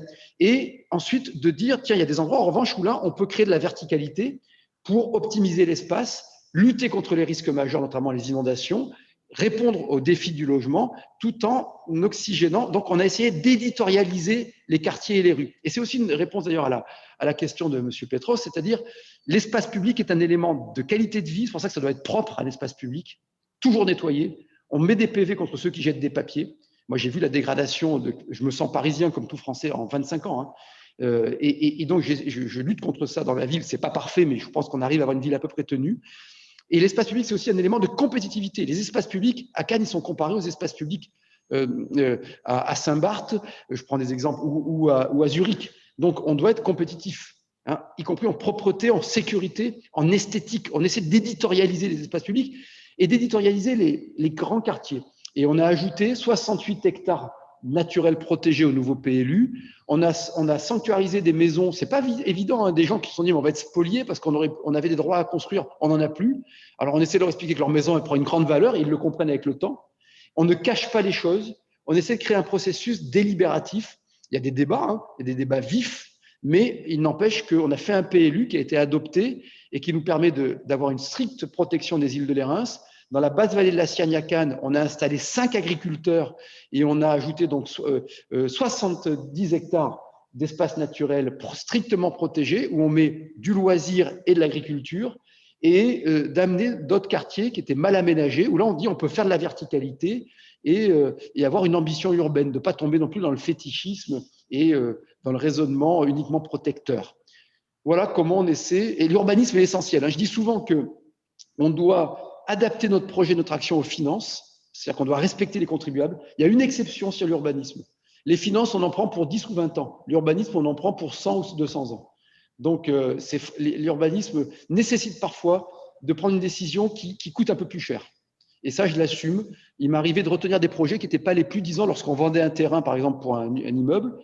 Ça nous est arrivé, mais de prendre le projet qui était le mieux disant, pas forcément celui où on avait le plus de rentrées financières pour la ville, mais où on avait un choix esthétique beaucoup plus ambitieux, un bel architecte et une ambition de lutte contre les risques majeurs qui est à la base. On est un territoire très exposé aux risques majeurs, hein. Ça, si vous voulez, je vous en parle. C'est très intéressant d'ailleurs de voir comment on fait une politique publique de protection aux risques majeurs, à la fois en aménagement, mais aussi en culture civique. Merci David. Alors, on ouvre les micros. Alors, Olivier, commentaire? Non, mon commentaire, c'est que les politiques cherchent souvent la faveur des électeurs, et là, David nous montre que lui, il cherche plutôt la confiance. Donc, moi, j'ai beaucoup apprécié le lien que vous faites entre la liberté et la responsabilité. Et ça m'intéresserait de voir comment vous mettez ça en pratique dans la ville, comment vous jouez sur ces deux curseurs majeurs, effectivement, la liberté et la responsabilité. Si j'ai compris votre propos, on accède à la responsabilité par la liberté. Ah, là, vous m'engagez sur un thème qui sera peut-être mon prochain bouquin, mais j'adore ce thème. Je pense que c'est la base de tout. D'abord, merci de votre propos aussi, et ça me fait plaisir. Alors, peut-être que lors d'un prochain scrutin, je me ferai exploser parce que c'est très aléatoire, mais vous avez touché juste, et mes équipes le savent, hein. Moi, je ne parle jamais d'électeurs. Après, j'essaie de gagner l'élection quand je suis candidat, évidemment, hein. Mais je préfère convaincre que séduire, on parle toujours de citoyens. C'est-à-dire qu'on considère l'interlocuteur comme un adulte. Vous voyez, on lui dit pas, on l'appelle pas papi-mamie, on lui dit pas tu vas manger ta bûche de Noël. Vous voyez, on essaie de se parler entre adultes. Et il me semble que c'est essentiel. Ensuite, la confiance, c'est comme dans un couple. Quand elle est rompue, vous avez beaucoup de mal à la retrouver. C'est comme dans une entreprise, hein. C'est l'affectio societatis. Dans les entreprises, on le sait bien, quand on fait la confiance entre associés, entre actionnaires, elle est au cœur du pacte d'actionnaires. Et donc, tous ces concepts-là, qui sont des concepts du 19e siècle, ils sont très modernes. Et ils accompagnent les démocraties libérales. Donc, moi, j'ai un côté un art de droite. Donc, j'aime la liberté, si vous voulez. Et la liberté, on comprend quand on est parent, quand on a des gamins, quand on gère que la liberté, c'est pas…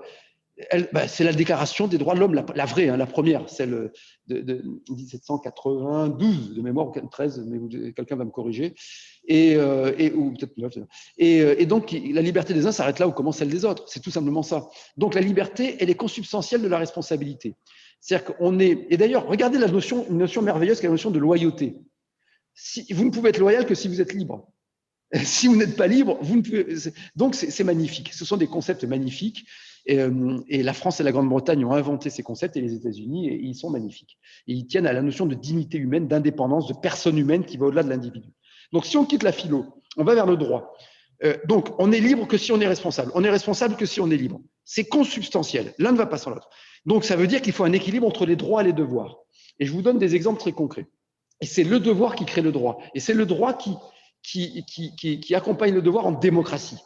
Et donc, par exemple, nous, on a considéré qu'un jeune, moi j'ai vécu ça, hein, ma fille aînée qui a monté un bistrot, qui était en apprentissage, qui est cuisinière, elle s'est débrouillée et elle avait du mal vous voyez, l'accès au permis de conduire, et j'ai connu ça moi quand j'étais jeune aussi, ça coûte cher le permis de conduire. Donc on s'est dit comment on peut aider des jeunes qui ne peuvent pas se payer le permis, or le permis, ça donne accès à la liberté. Et donc, moi, je suis pas communiste, vous l'avez compris, mais là, on a fait une action très volontariste, c'est-à-dire qu'on finance 900 € de leçons de conduite qu'on verse à des écoles de conduite pour des gamins. Sauf que ça se fait sur un panel de gamins sélectionnés qui doivent concevoir un projet qui nous montre qu'ils ont du mérite, et on les sélectionne chaque année de façon collégiale. Et il y a une contrepartie, c'est-à-dire que face à cette liberté, ce droit à disposer de 900 € par l'argent des impôts, il y a une contrepartie, c'est qu'ils nous donnent 70 heures de travail d'intérêt général. Et c'est formidable, parce que c'est aussi un pied dans la responsabilité, dans le travail, dans la mairie. Donc, on les voit sur les services voirie ou dans une association conventionnée, etc. De même on a créé un dispositif où, pour un demandeur d'emploi, lorsqu'il nous démontre qu'il a accès à un emploi, qu'il est en période d'essai, mais qu'il ne peut pas, qu'il n'y a pas de ligne de transport public qui peut l'amener à son job, on lui met à disposition une voiture avec une association qui s'appelle Auto du Cœur pour 2 € par jour. Lui, il paye l'assurance, il paye l'essence. En revanche, la ville la remet en état, cette voiture qui a été un don. Et à la fin, il peut acheter cette voiture à la valeur comptable et pas à la valeur d'usage, si vous voulez. Donc, à un prix très faible.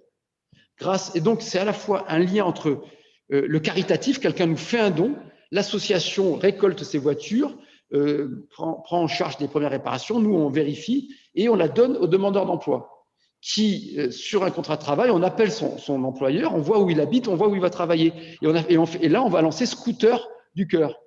Donc ce sont des actions qui permettent de mettre en relation responsabilité et liberté. Sur les intempéries, on forme les citoyens, on a créé une réserve civique citoyenne. On a créé une association qui s'appelle Cannes Volontaires et moi je dis, j'ai vu ça au Japon, je dis on a des services civils qui font honneur à la France, hein, qui sont souvent très performants, de l'État ou départementaux, qui sont, je pense aux SDIS, enfin les pompiers et tout, qui nous coûtent cher mais ils sont très bons. Mais tout part du citoyen. Quand il y a une crue éclair, lorsqu'il y a un attentat par exemple, on était la première ville de France avec le très bon ministre de l'Intérieur qui était Bernard Cazeneuve. On a mis un plan communal de prévention au risque terroriste. On a formé la police municipale à intervenir en primo-intervenant face à un risque, à impacter des terroristes. Donc, on a fait ça avec le RAID, on a des formations, etc. Mais on forme aussi les citoyens à se protéger. On va dans les écoles et on apprend. Il faut à gagner du temps et à fermer une classe, à ne pas faire de bruit, à se mettre sous une table, etc. Donc, face aux crues éclairs, on crée, face par exemple aux maladies cardiovasculaires, on s'attaque, on voudrait être une ville modèle en matière de lutte contre la mort, vous savez, la mort subite.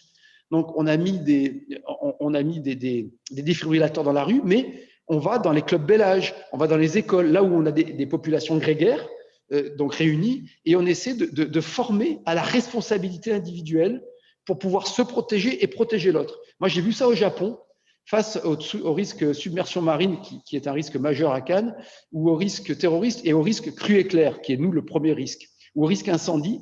Avant d'attendre l'État-providence, avant d'attendre le service extérieur, tous les Japonais sont formés, tous. Et alors, à la japonaise, donc ça rigole pas, quoi. Mais c'est fait de façon très. Mais c'est fait en Californie aussi, dans une société californienne. Il y a une culture du risque qui est géniale. Et ça crée du civisme, ça crée de la responsabilité. Voilà comment on essaie d'articuler liberté, le droit à, responsabilité, le devoir de, dans une communauté de vie qui est une communauté communale. Il y a une phrase qui est géniale de Tocqueville, c'est dans La démocratie en Amérique, et qui dit qui pourrait être la conclusion, d'ailleurs, je ne sais pas si on approche, mais c'est pourtant dans la commune que réside la force des peuples libres. J'adore cette phrase. C'est pourtant dans la commune que réside la force des peuples libres. Les institutions communales sont à la liberté ce que les écoles primaires sont à la science. Elles les mettent à la portée du peuple.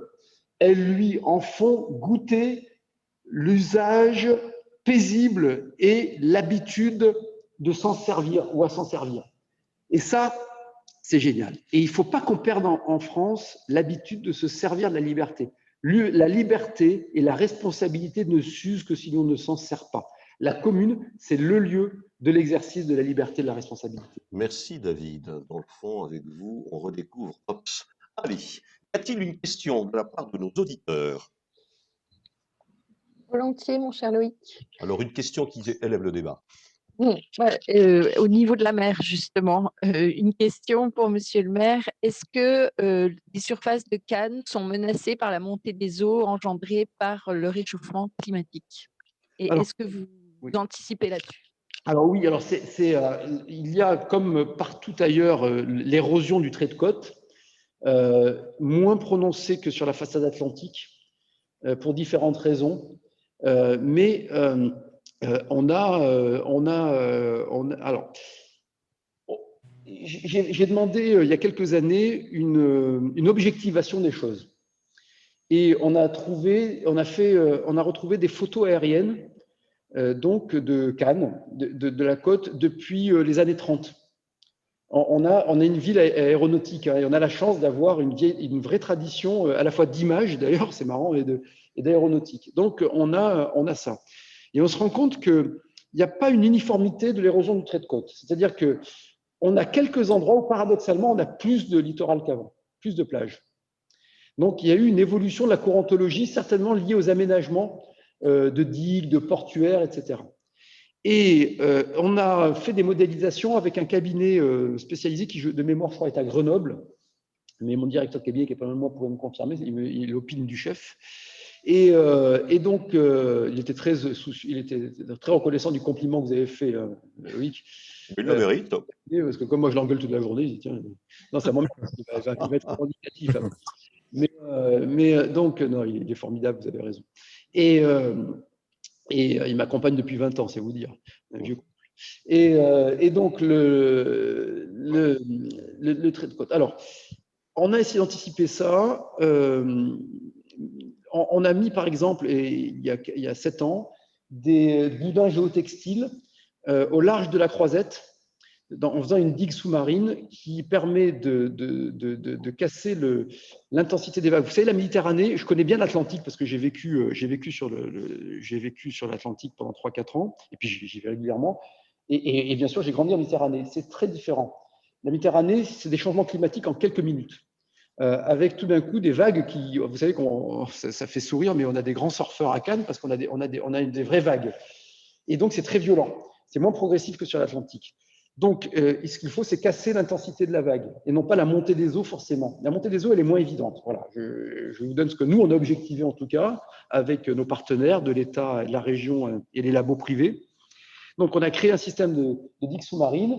On a modélisé ça sur le boulevard du Midi, Louise Moreau, où on a des plages qui ont été supprimées, d'autres qui se sont agrandies. Mais pour nous, la priorité aujourd'hui, c'est très coûteux, c'est très compliqué.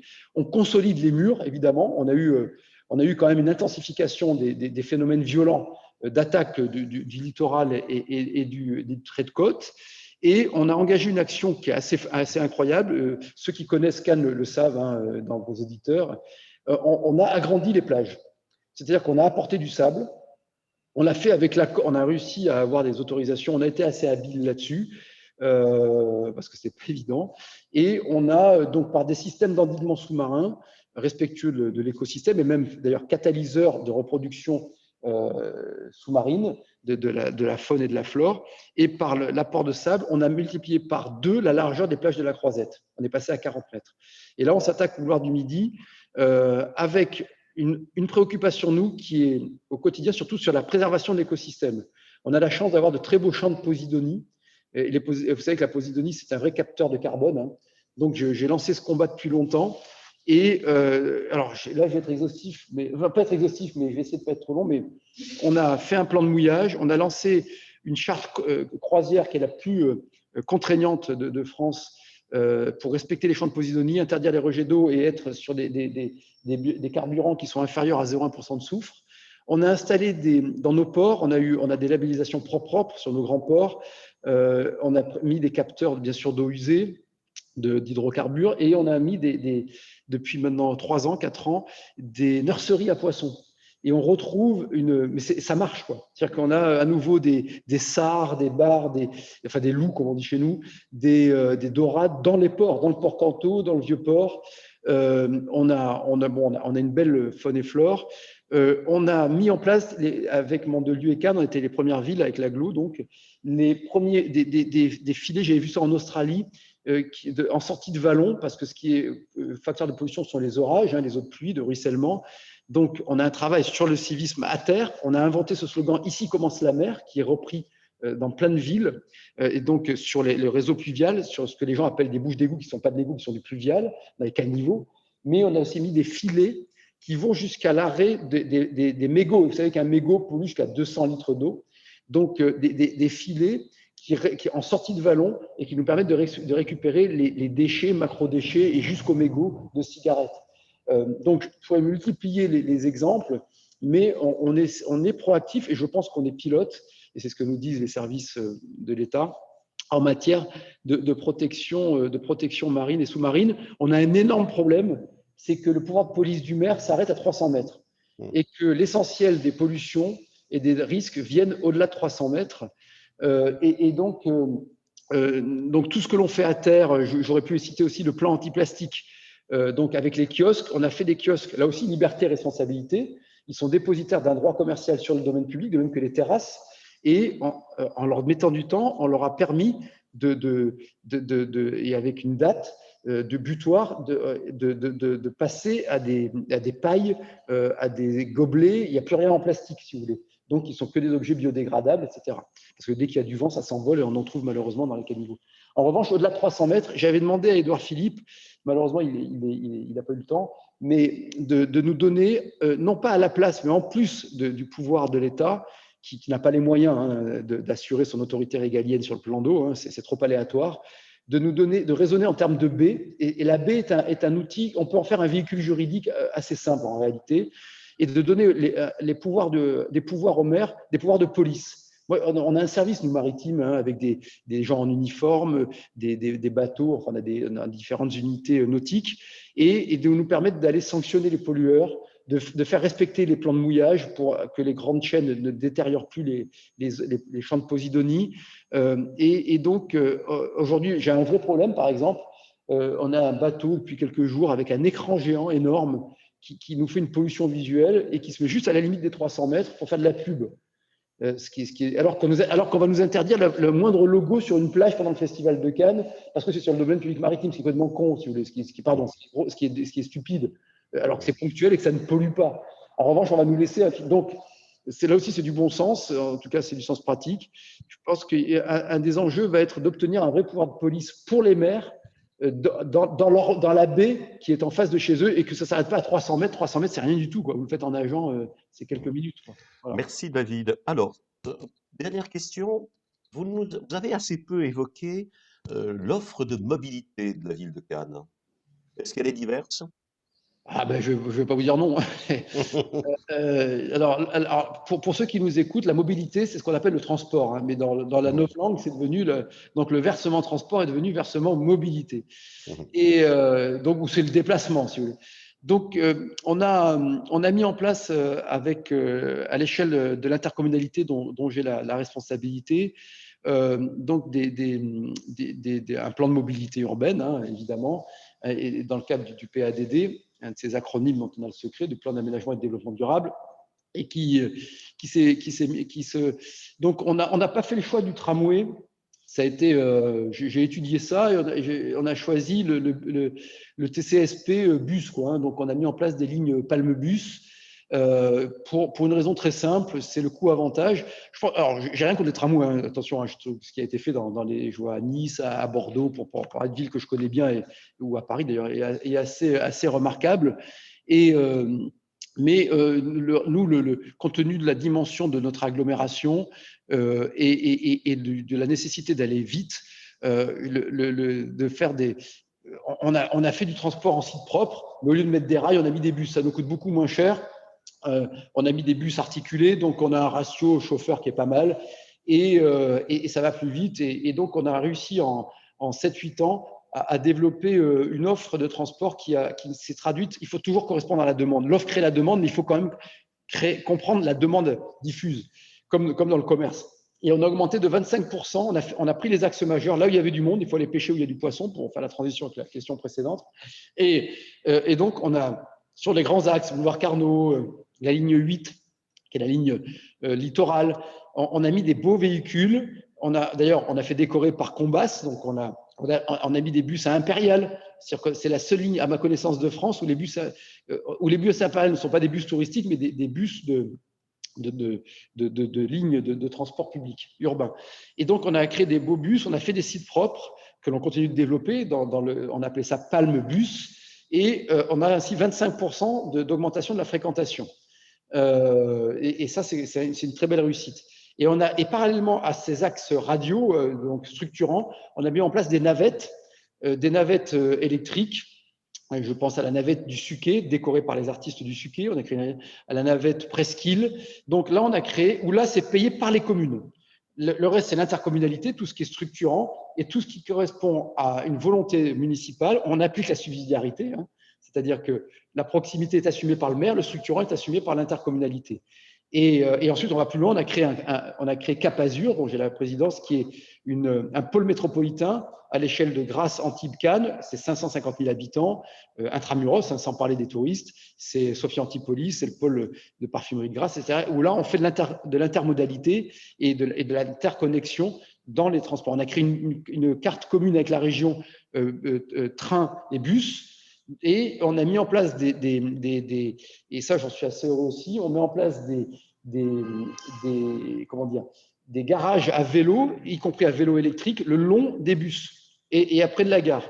Donc, en développant en mode doux le vélo, mais en n'opposant pas le vélo et l'automobile. Et ça, c'est c'est quelque chose que l'on met dans un espace très contraint, parce que Cannes, c'est une ville, on a la mer, donc on a peu de place, peu d'espace, et malgré tout, on a développé la ligne on a créé 11 km de pistes cyclables et on va beaucoup plus loin maintenant. Et on essaie de ne pas faire un discours anti-bagnole. C'est-à-dire de dire la voiture doit être utilisée à bon escient, mais c'est à la responsabilité de chacun, donc ça passe par l'explication. Il y a plein de déplacements qu'on peut faire à pied dans une ville comme Cannes, donc c'est pour ça que les espaces publics, des beaux trottoirs, c'est essentiel. Et un beau trottoir, c'est un trottoir propre, accessible aux personnes à mobilité réduite, sécurisé, éclairé, avec de la vidéosurveillance. Et c'est un trottoir où on se fait pas, et y compris où on n'est pas victime de l'incivisme des vélos. Moi, j'adore le vélo, hein, mais on a mis en place donc toute une démarche où on essaie de ne pas opposer les habitants et de ne pas faire du cycliste le roi de la ville et de ne pas faire non plus le cycliste le mal-aimé de la ville, hein. Chacun y verra des expériences personnelles. Donc, on a repris en régie municipale des parkings qui étaient très profitables et après avoir fait un audit, moi je suis pragmatique, hein, je n'hésite pas à externaliser et à privatiser, je n'hésite pas à internaliser et à municipaliser. Et donc on a repris en audit, en gestion 8 parkings qui étaient interparkings. Il y avait un EBITDA qui était pas celui des autoroutes mais pas loin. Et donc ça nous a permis d'investir dans ces parkings, de les rendre plus sécurisés et de créer des formules de vélo. Par exemple, on a 3 heures gratuites le samedi, 3 heures gratuites le dimanche, 3 heures gratuites chaque jour férié, 2 heures gratuites en semaine. Donc de dire et de faire un réseau de parking avec un centre-ville où on a augmenté la place du piéton et du vélo, mais de dire vous pouvez venir d'ailleurs en voiture et donc fréquenter nos commerces de proximité et puis accéder à du vélo. J'ai hésité, on n'a pas mis encore en place de système de vélo en libre service parce qu'on a un réseau de privé qui se met en place. C'est-à-dire qu'il y a de la location de vélo par le privé. Et comme moi, je suis un libéral, si le marché y répond, je ne vais pas m'embêter à avoir des vélos verts ou bleus ou rouges, enfin, qu'importe le truc, qui nous coûte de l'argent, parce que même si c'est payé par la pub, c'est de la pub en moins pour la mairie. Donc, je suis très… Et parallèlement, on a lancé une démarche sur l'énergie, puisqu'on vient d'être retenu par l'ADEME sur notre projet intercommunal de production d'une unité d'hydrogène par électrolyse. Vous savez qu'elle est la seule façon de créer de l'hydrogène propre dans sa production. Et donc, de même qu'on a mis des biocarburants dans nos véhicules, dans nos bus, on a une flotte de 100 bus de mémoire avec 300 chauffeurs. Donc, et on est tous en Euro 5, Euro 6 ou en électrique, mais on va mettre en place donc les bus à hydrogène dans les prochains mois, puisqu'on a été retenu comme projet pilote dans le cadre de l'appel à projet qui avait été lancé par le ministre de l'économie et qui est un bon appel à projet pour être pilote en matière d'hydrogène. Donc, enfin, dernier point, le versement transport s'appelle maintenant versement mobilité. Vous avez eu raison d'utiliser ce terme. Et donc, il est versé par les entreprises. Donc, ce que l'on a fait, c'est qu'on est allé voir les entreprises qui versaient. On leur a dit, bon, vous payez cette charge qui est importante pour vous. Qu'est-ce que vous attendez de nous? Et je pense notamment à Thales. Ils nous ont dit, nous, on aimerait bien qu'il y ait une desserte de bus, ça paraît bête, et pourquoi pas une piste cyclable et du covoiturage. Donc, on a mis en place, avec les grands pourvoyeurs de taxation, un service qui répond à leurs besoins. Et j'espère que c'est fait partout, mais j'ai eu l'impression que finalement, cette démarche qui consistait à dire aux entreprises, voilà, I want my money back, moi je comprends ce discours-là, alors c'est pas toujours possible, mais d'essayer d'avoir un réseau de transport qui correspondait aux besoins des entreprises et qui était une fois une façon de leur dire, vous êtes co-responsable, vous donnez de l'argent, mais vous avez un retour de service, mais de nous aider aussi à optimiser le transport, parce que si on correspond aux besoins, on va avoir un meilleur ratio de charges fixes par rapport aux rentrées d'argent, puisqu'on continue de vendre des tickets. Je ne crois pas à la gratuité des transports. Je ne crois pas à la gratuité tout court. D'ailleurs, si vous voulez qu'on en parle, je suis à vos dispositions pour en causer, sauf des gratuités ponctuelles sur des publics cibles, dans une approche sociale. Merci David. Alors, le moment important, la synthèse, Rémi Cambeau. Merci Loïc. Monsieur le maire, ravi d'avoir à le faire vous concernant, parce que vous êtes une espèce d'archétype, je dirais. Je vais dire en quoi? Parce que moi, je ressens fortement cette proximité que vous avez eue avec Jacques Pélissard, historiquement. Pélissard, dont il ne faut pas oublier qu'il a été un grand président de l'Association des maires de France, porteur de lois importantes au Parlement. Et de ce fait, on sent cette proximité avec le maire et la commune qui est constitutif de votre action et de votre personne sans doute. Pas pour rien, si votre directeur de cabinet est un ancien directeur des services, on sent y compris dans votre maîtrise de la technicité de la gestion locale, ce rapport avec la commune que peut-être vous a inoculé Jacques Pélissard. Alors, moi, j'ai relevé 3 grands axes, 3 points forts dans vos propos.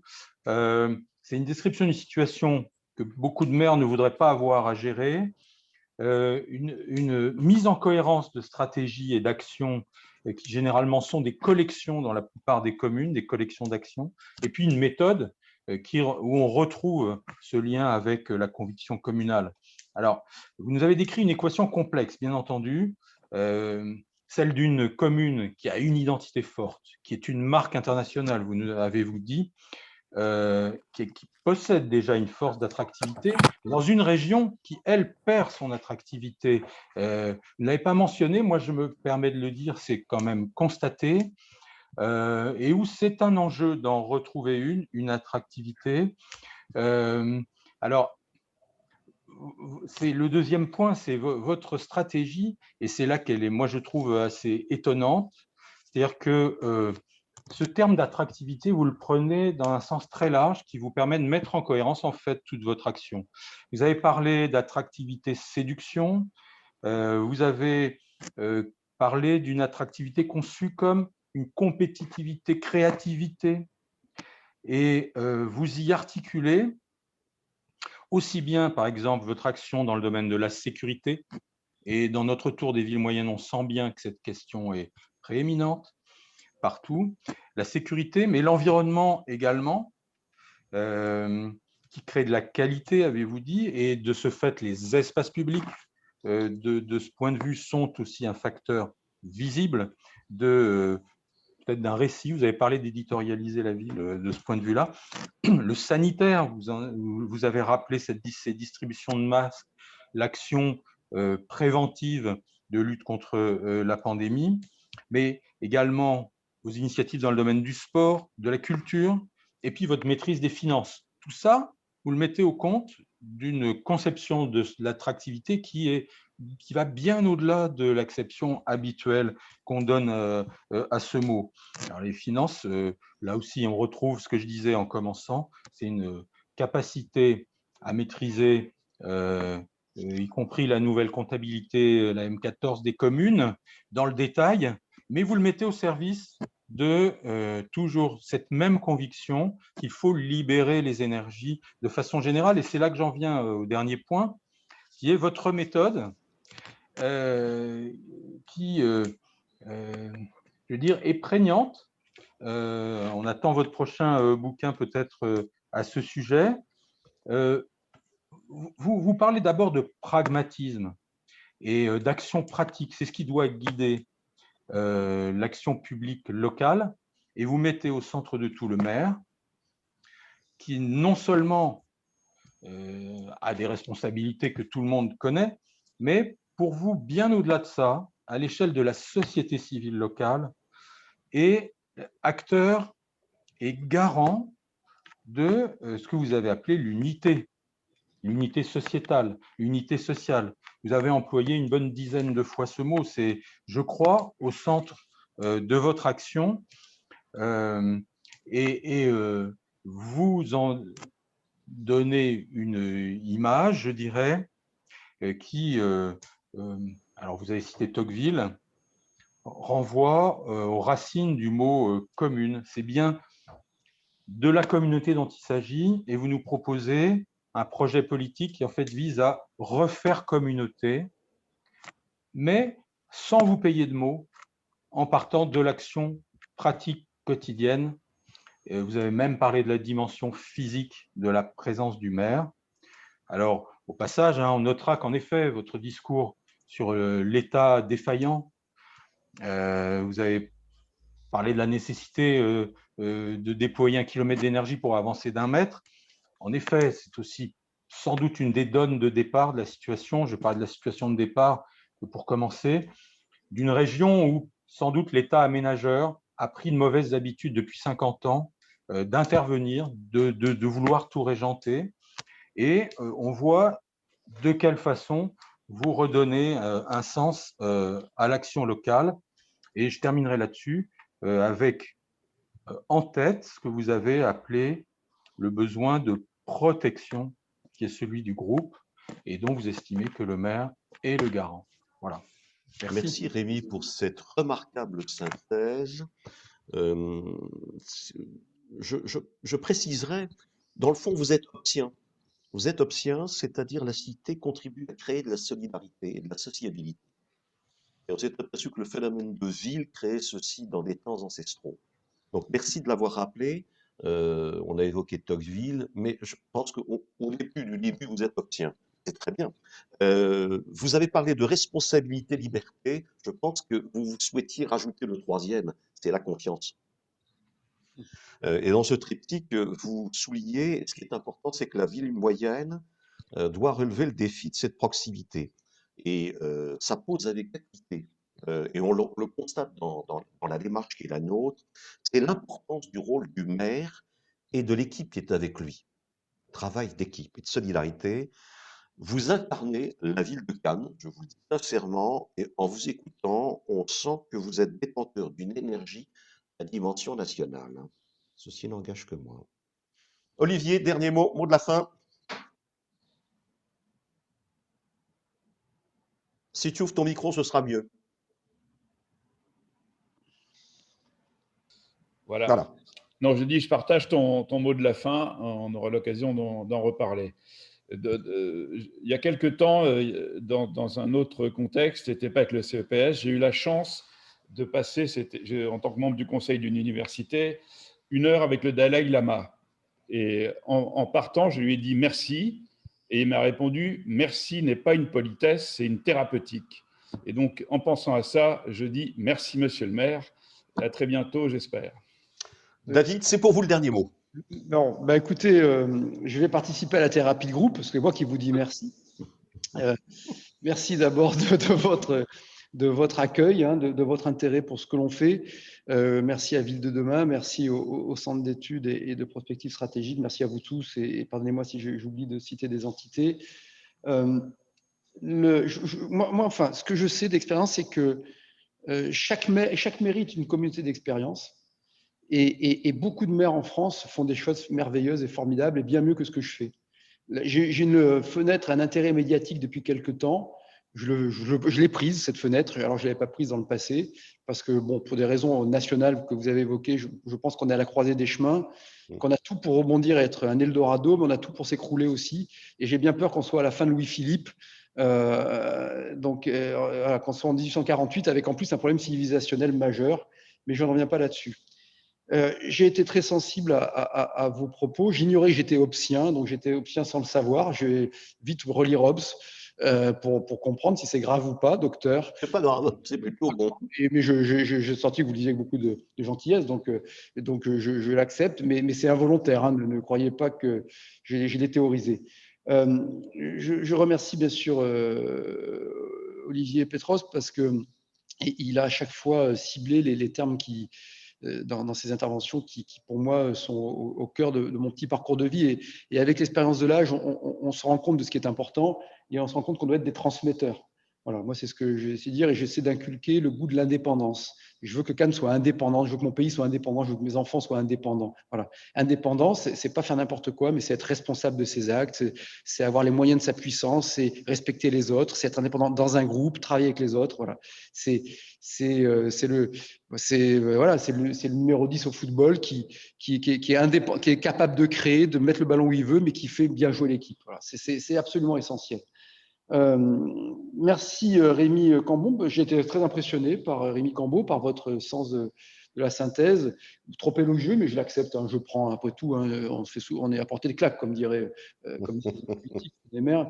Mais j'ai commencé par Jacques Pélissard. Vous finissez par Jacques Pélissard. Ça me touche beaucoup parce que je mesure, et je l'ai dit récemment dans le Figaro, ça a été repris d'ailleurs, j'en étais heureux dans un portrait qu'Anne Fugdam avait consacré, la chance que j'ai eue d'apprendre le job, hein, parce que être maire, c'est pas un métier, mais il faut le faire avec professionnalisme, et de l'apprendre avec Jacques Pélissard. Avec Jacques Pélissard, voilà, qui était un des premiers vrais écologistes de France, qui n'était pas cynique. Je déteste le cynisme, qui est l'intelligence des paresseux.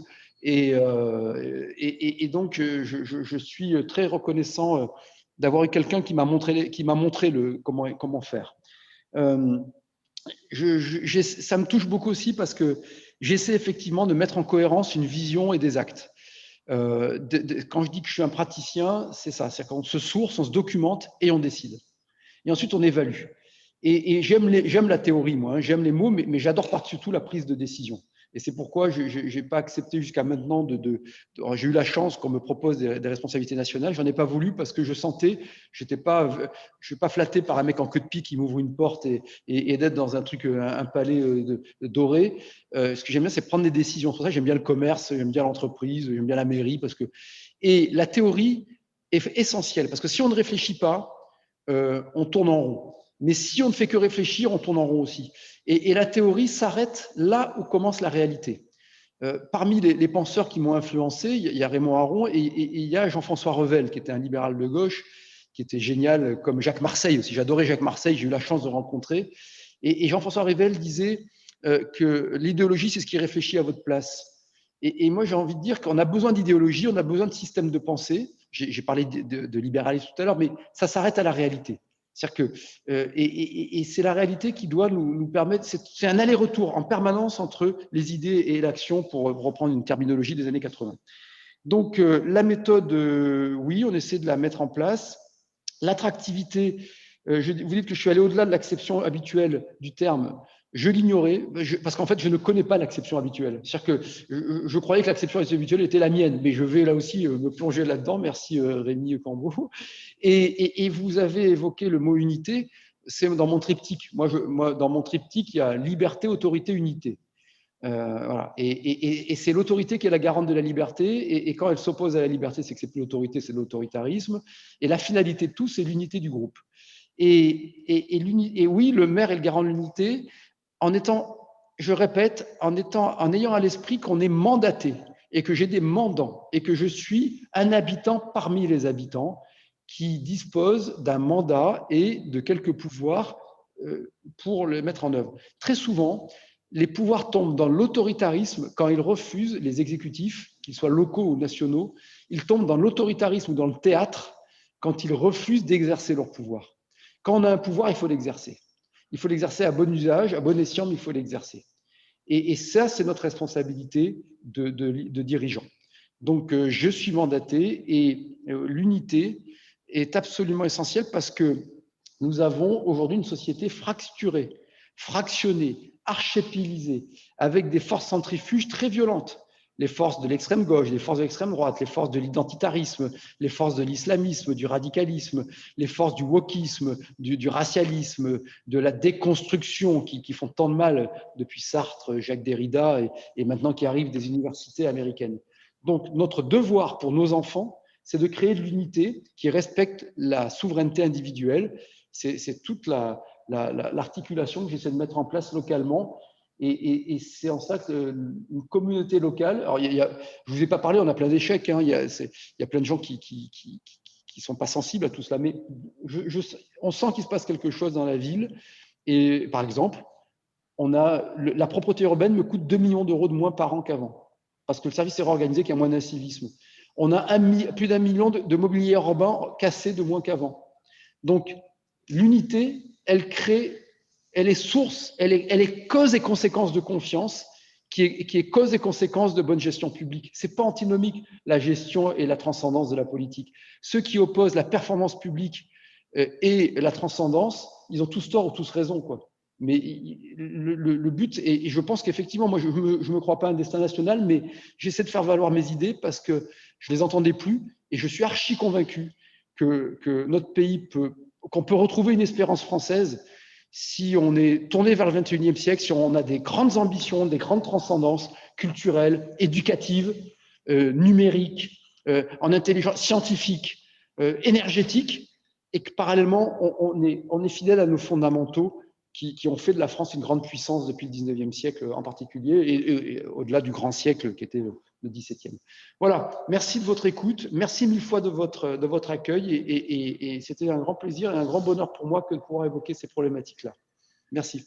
Mais je vous en prie, David, c'était un très grand plaisir. Vous êtes un certain nombre à souhaiter effectivement le replay. Les membres du CEPS qui le souhaitent recevront automatiquement. Donc, vous nous le demandez, on vous l'envoie. Et comme souligne Sophie, vous avez notamment, parce que nous avons enregistré, ce sera sur la chaîne YouTube d'Inbaras. Tout ceci pour vous dire, tout ce que vous avez souligné qui est pertinent, nous allons en assurer diffusion. C'était un grand bonheur d'être avec vous. C'était très bon et merci infiniment. Je vous dis tous bonne journée. Privé tout simplement de générique parce que tout simplement, il y a eu un petit défaut technique. Notre générique est caché derrière le logo Keolis. Donc, vous n'aurez pas la musique de Christian Saint-Preux. C'est une erreur de notre part. Puis, vous nous excuserez parce qu'il est tellement beau que moi, j'aime l'écouter.